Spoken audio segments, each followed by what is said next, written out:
Part 1. The Notebook of Rules. Have you ever felt like something was watching you, even in broad daylight?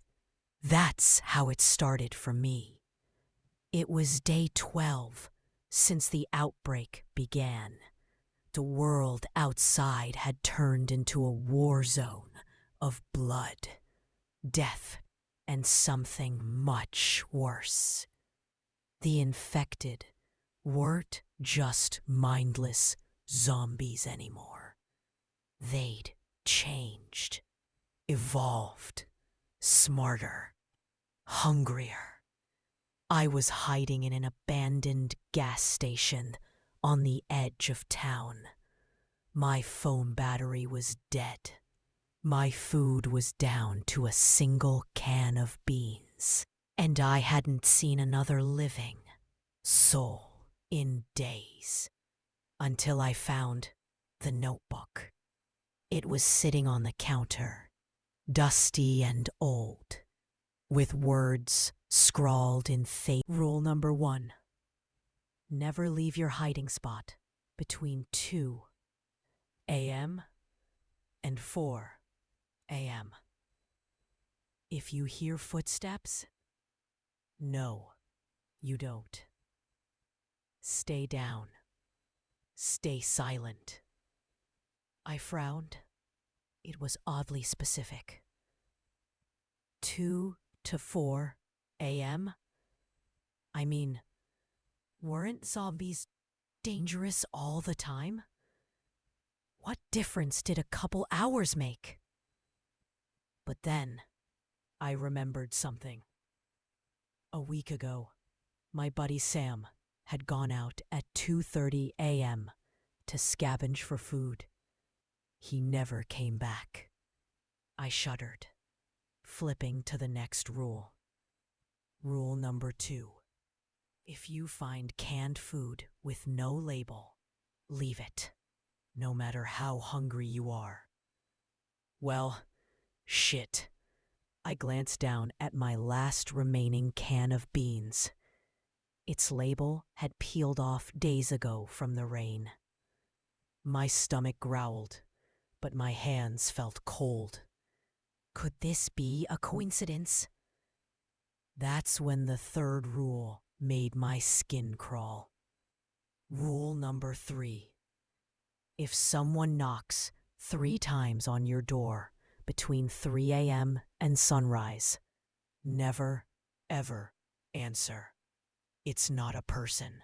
Because 3 nights ago, I'd heard knocking. Exactly 3 knocks. I chalked it up to my imagination. I swallowed hard and kept reading. The rules weren't jokes. They were warnings.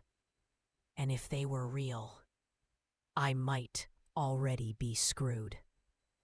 That night, I did everything the notebook told me. I didn't leave the station. I double-checked every can before eating. I boarded up the door tighter. At exactly 2:13 a.m., the air changed. It felt heavy. The kind of pressure that made your eardrums ache. And then, faintly, I heard footsteps crunching the gravel outside. Slow, deliberate, circling the building. I gripped the notebook like a Bible. Rule number 1. Stay down. Stay silent. I held my breath, heart pounding so hard I thought it might give me away. The footsteps stopped, and then knock, knock, knock. 3 slow, measured knocks against the boarded door. My blood ran ice cold. This was real, every word of it.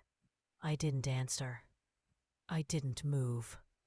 I clutched the notebook until my fingers cramped. After what felt like an eternity, the knocking stopped.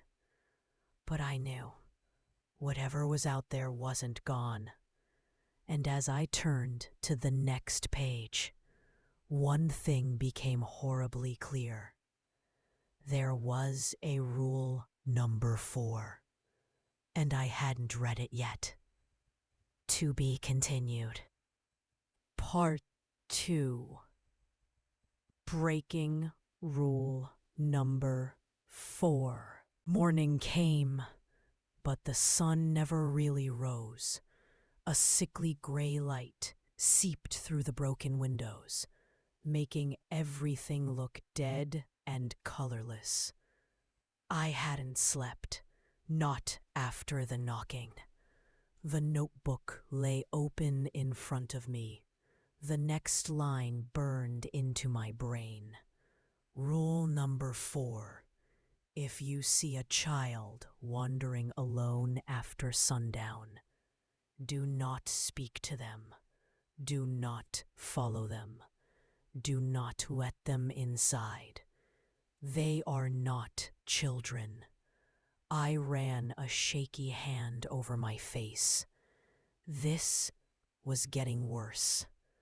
First footsteps, then the knocks. Now demon kids. The gas station felt smaller by the minute. I needed to move, but the rules said otherwise. Rule number 1 was clear. Between 2 o'clock and 4 o'clock a.m., stay hidden. But it was 10 o'clock. No birds, no cars, no wind, just nothing. I made it 3 blocks before I saw her. A little girl, maybe 7 years old, standing in the middle of the road. Pale, barefoot, wearing a filthy white dress. Her long, dark hair hung over her face, and she clutched a stuffed rabbit with one missing eye. And she was staring at me. My stomach turned. I froze. The rule. Rule number 4. I knew I should turn around. But her small voice carried over the dead air. Mister, help me. My skin prickled. I opened my mouth to say something, anything. But the notebook's words screamed in my head. Do not speak. Do not follow. Do not let them inside. The girl took a step toward me. Please, I'm so hungry. Her voice was flat, empty, like a recording on loop. I backed away slowly. Don't speak. Don't follow. Then she smiled, and I swear to God, her mouth split open too wide, rows of tiny, jagged teeth like a shark. My legs moved on their own. I bolted down the alley, not daring to look back. Behind me, I heard the sound of bare feet slapping against the concrete, getting faster. And then, nothing.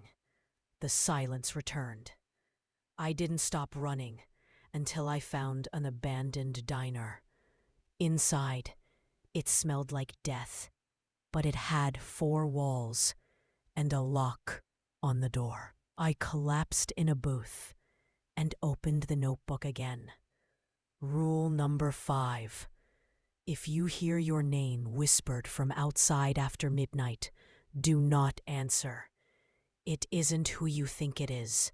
It wants in.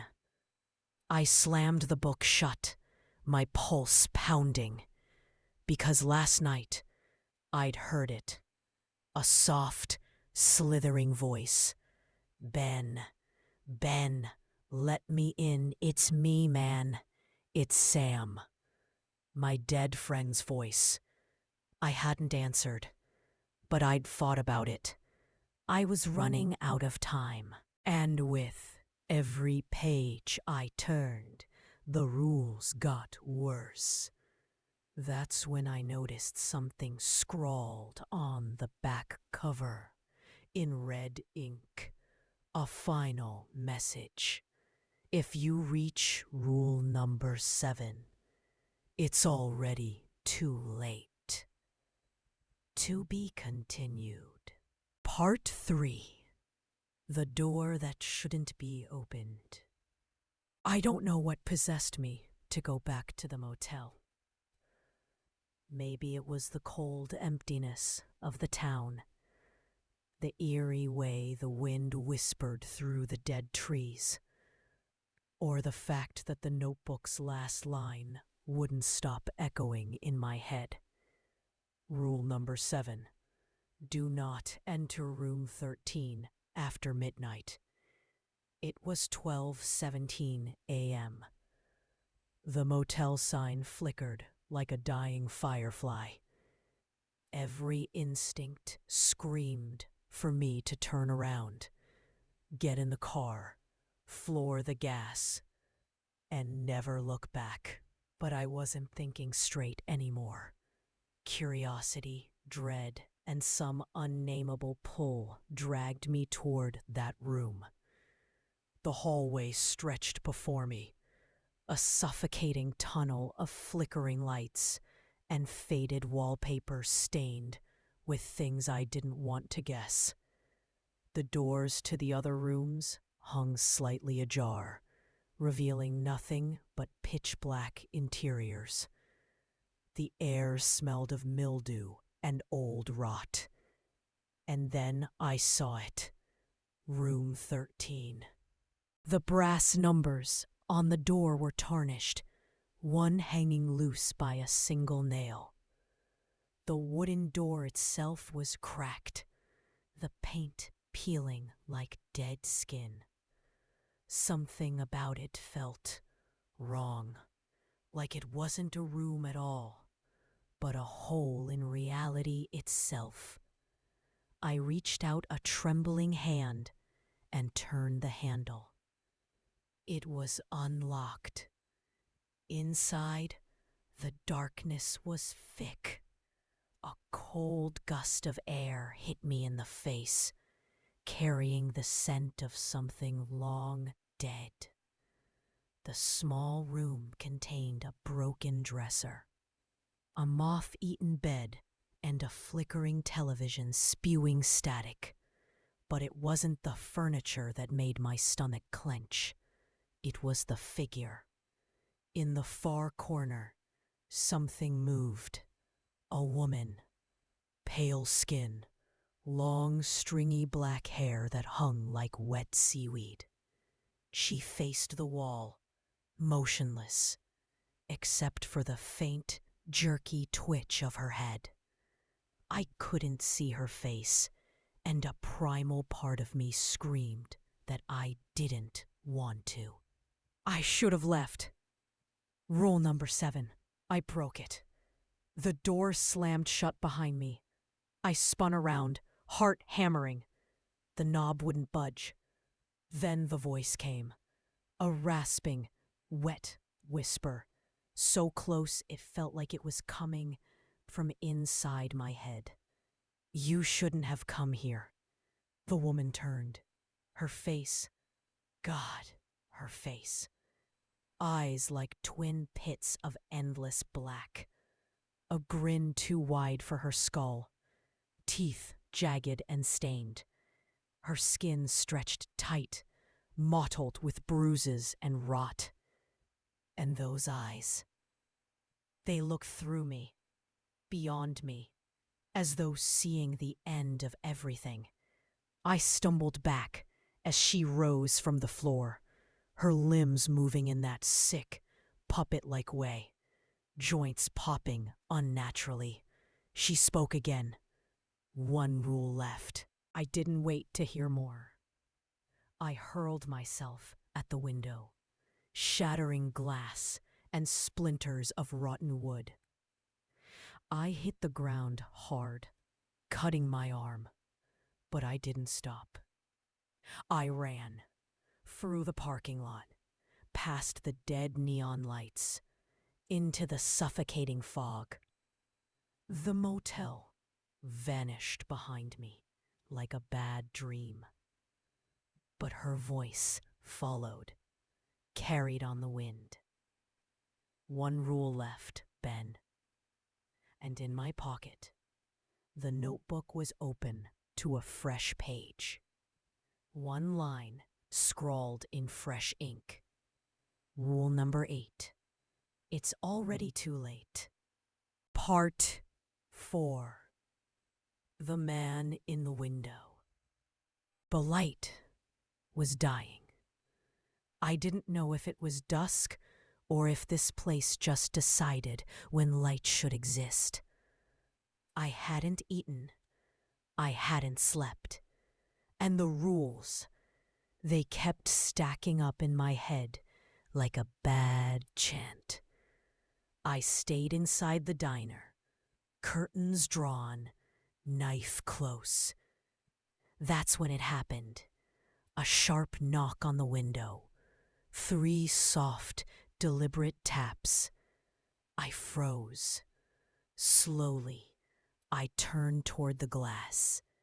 There, standing just outside, in the dimming gray light, was a man. Tall, thin, black suit. No face. Not featureless, like smooth skin. No.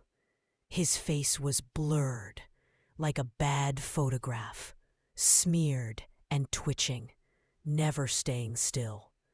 He raised a hand and pointed directly at me. Then, with a flick of his wrist, gestured for me to come outside.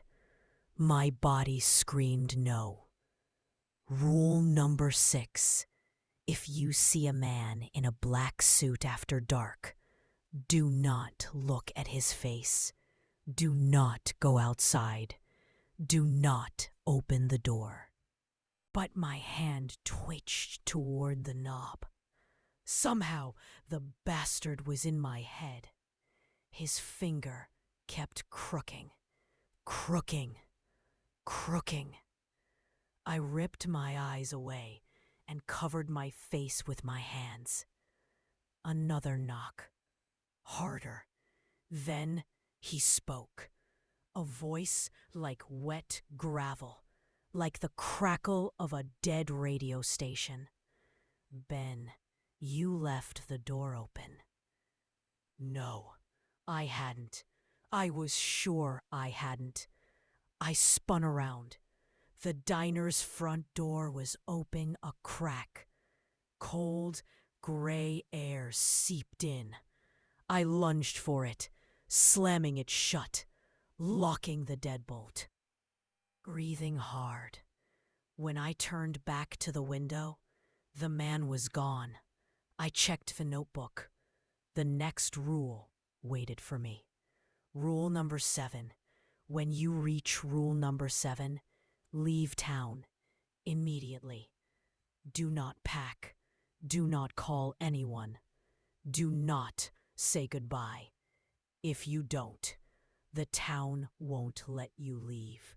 My heart dropped. I didn't have a car. No way out. No signal. But I had to move. Now. I stuffed the notebook in my jacket and kicked open the diner's back door. The street beyond was dead quiet. Fog poured in like liquid. I ran, past empty houses, abandoned cars. Not a soul in sight. I made it 2 blocks before I heard it. Footsteps. Fast. Close. Behind me. I didn't look. The rule didn't mention what happened if you made it to rule number 7 without leaving. But I had a bad feeling I was about to find out. And then I saw it. A flickering neon sign in the distance. Last Stop Gas and Motel. And beneath it, in the gloom, a figure waiting. A woman. eyes black as oil, smiling. "You're too late, Ben," she called, and the town swallowed me whole. To be continued. Part 5. The Final Rule. I don't remember falling. 1 minute I was sprinting toward the last stop, gas and motel. The next, darkness. When I opened my eyes, I was somewhere else. A room. Old, rotting wallpaper. A single flickering light bulb overhead. And sitting across from me, the woman. Same black eyes, same thin smile. "Welcome back, Ben," she said. I tried to move. Couldn't. My hands and feet were tied to a wooden chair with thick, scratchy rope. Panic clawed at my throat. "Where am I?" I croaked. "The place you were warned about," she replied, leaning forward. "You should have followed rule number 7. The notebook lay on a dusty table beside her. I could see it, open to a page I hadn't read. In big, jagged letters. Rule number 8. If you reach this rule, it's already too late. There is one way out. Confess what you did. To them. To us. Or stay here forever. My stomach dropped. Confess what? Then it hit me. A memory I'd buried. Years ago, when I was a stupid, reckless teen. A prank gone wrong. An abandoned house on the edge of town. A missing girl. Emily. I never told anyone. We ran. We left her there. And the town, it never forgot. "Say it," the woman urged, her voice low and sharp. "I didn't mean to." "Say it." The walls around us began to pulse. Dark shapes moving just beyond the weak light. Whispers. Dozens of them. Dozens of voices. Ben. Ben. Ben. I could feel them pressing in. I shut my eyes. I left Emily. I left her to die. Silence. Then the ropes fell away. The woman smiled, satisfied. "You can go now," she said, vanishing like smoke. I bolted from the chair, grabbed the notebook, and ran through a door that hadn't been there a moment ago. Outside, daylight, real clean air. The town was gone. Nothing but an empty stretch of highway behind me. I walked until a passing truck picked me up. Didn't say a word. The notebook? I left it on the seat because some places, some rules aren't meant to be broken. End. If you made it this far, you're one of us now. Hit that subscribe button and join the horror. New terrifying stories every week. Don't miss your fate.